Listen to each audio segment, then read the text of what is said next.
Welcome, everyone, to another episode of Systems Thinking. I'm your host, Rainey Ingram, and today we have an incredibly inspiring story to share with you. We're joined by two remarkable guests who will take us through a journey of determination, growth, and achievement in the world of systems engineering. Our special guest today is Paul White. Paul has recently achieved the prestigious Expert Systems Engineering Professional Certification, also known as ESEP. Congratulations on this remarkable achievement, Paul. Thank you so much, Rainey. It's an honor to be here, and I'm humbled to share my journey with you and your listeners. We're also joined by our second guest, Nicole Falkenberg. Nicole is an expert in the field of systems engineering and has played a significant role in Paul's journey. Welcome, Nicole. Thanks, Rainey. It's a pleasure to be here and discuss Paul's incredible journey towards becoming an expert systems engineering professional. Paul, your journey is truly inspiring.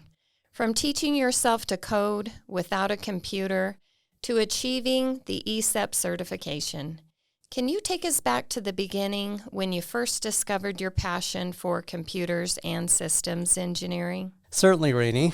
I became interested in computers at an early age. My interest in programming computers started when I lived in Del Rio, Texas, and I stumbled upon a computer programming book in the local library. Back then, my family was poor, and I didn't have access to a computer. We didn't own a computer. So I learned how to code manually. I would trace through the code in books, and I would manually write the code.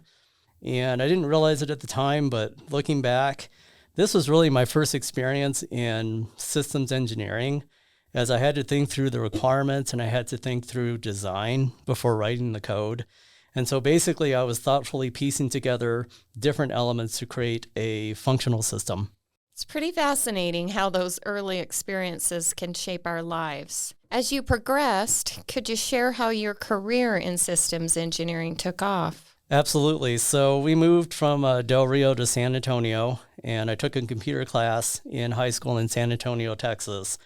And then I went on to Texas A&M University in College Station. And I graduated from there with a Bachelor of Science in Computer Science from Texas A&M in 1998. And then I landed my first real job as a software engineer for Raytheon in Greenville, Texas. I recall being in meetings with my software engineering team where they would often complain about the systems people, getting poor requirements, not getting what they needed from the systems people. And this really aroused my curiosity. I was wondering, who are these systems people that they're complaining so much about? And, little did I know that as I started to find out more about the systems people and the things that they did, that this would be the start of a long and fulfilling journey in systems engineering. I went on to work for several other companies like Hyundai in Eugene, Oregon, and then L3 Communications in Greenville, Texas, gaining experience from there and honing my skills. Paul, your journey seems to have taken you in a variety of different places and roles. So how did you come to realize the true essence of systems engineering? That's an interesting question. So in 2001, I joined the Big Safari and the Integrated Broadcast Service, or IBS programs, at L3 Communications in Greenville, Texas. I was working as a quality engineer, and then I moved into software engineering on those programs. I was also going part-time to Texas A&M University, this time Texas A&M at Commerce. And in 2004, graduated from there with a Master of Science in Computer Science. And then in 2007, I moved into system engineering on those same programs. And I'd been a system engineer for about a month when a manager at L3 invited me to a meeting of the North Texas chapter of the International Council on Systems Engineering, or INCOSE, INCOSE. And I attended that meeting that evening and became really excited to learn more about systems engineering. And it really opened my eyes to the broader scope of what system engineering really is. And I joined INCOSE that night. So you officially became a systems engineer and joined INCOSE. And then what happened?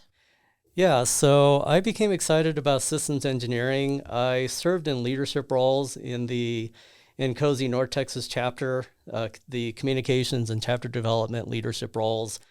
And the North Texas chapter is a chapter that covered all of the Dallas-Fort Worth area, and it also extended into parts of Louisiana and also Oklahoma. It's basically an area that was the size of Connecticut, Massachusetts, and Rhode Island combined. In 2010, I obtained a graduate certificate in systems engineering and architecting from the Stevens Institute of Technology, and that is a university in Hoboken, New Jersey.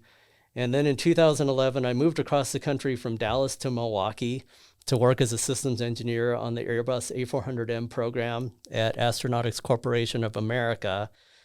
While I was there, I led the Chicagoland chapter of INCOSE, and I was also the chair of the Great Lakes Regional Conference that moved around the Midwest in 2012 and 2014. And it came to Chicago in both of those years. And then in 2015, I moved across the country again from Milwaukee to Utah to work as a systems engineer for the A10 program at Kehomac, and then worked on the Minuteman III program as a subcontractor to BAE Systems, and then ended up working on the Sentinel program at BAE Systems. And I'm also involved with the Wasatch chapter of INCOSE. Sounds like you're a very busy man. So, Nicole, you played a role in Paul's journey by inviting him to be involved in the Master of Science in Systems Engineering program at Weber State University. Can you share your perspective on his growth in the field? Certainly, Rainey. I remember meeting Paul and being impressed by his passion and dedication to systems engineering.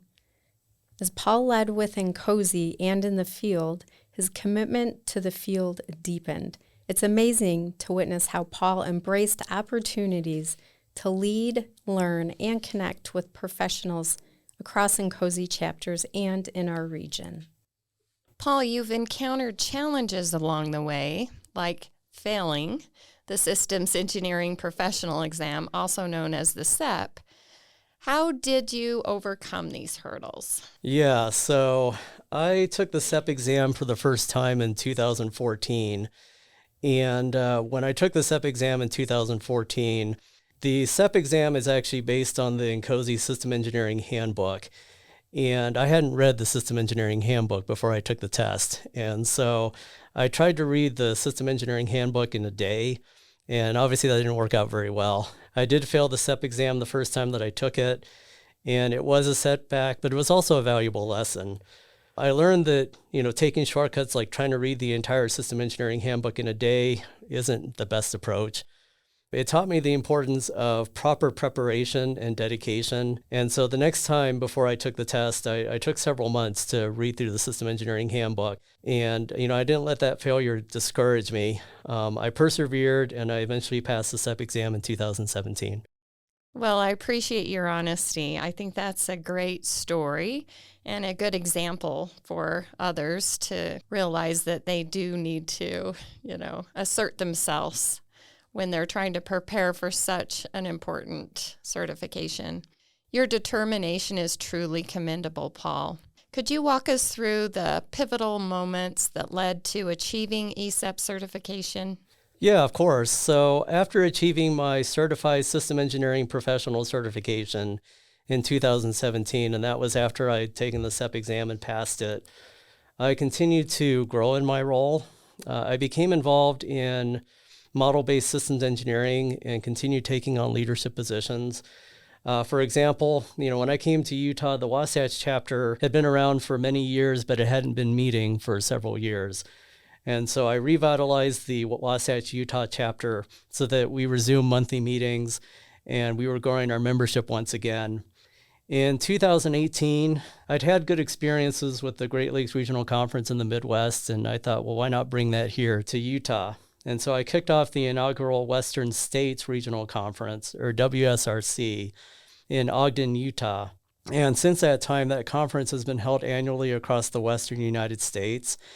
And then in 2023, I finally achieved the Expert System Engineering Professional, or ESEP, certification after 23 years of experience as a systems engineer, endorsement by several references, and performance during an interview, which, in my opinion, marked a significant milestone in my journey.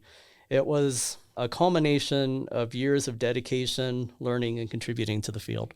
Nicole, from your perspective, how does Paul's journey exemplify the qualities of a successful systems engineering professional? Paul's journey embodies the qualities that define a successful systems engineer: resilience, continuous learning, adaptability, and a commitment to the field's principles. His story shows that growth comes from embracing challenges, seeking knowledge, and contributing to the community. Paul has not only achieved personal milestones, but has also influenced and inspired others on their journeys. Thank you both for sharing this remarkable journey with us. Paul, your story is truly inspiring and a testament to the power of perseverance and passion in the field of systems engineering. Thank you, Rainey, and thank you, Nicole. It's been a pleasure sharing my journey, and I hope it motivates others to pursue their goals in system engineering and beyond. And to our listeners, thank you for joining us on this insightful episode of Systems Thinking. Remember, every journey is unique, and with dedication and a willingness to learn, you can achieve your goals. Until next time, stay curious and keep exploring the world of engineering.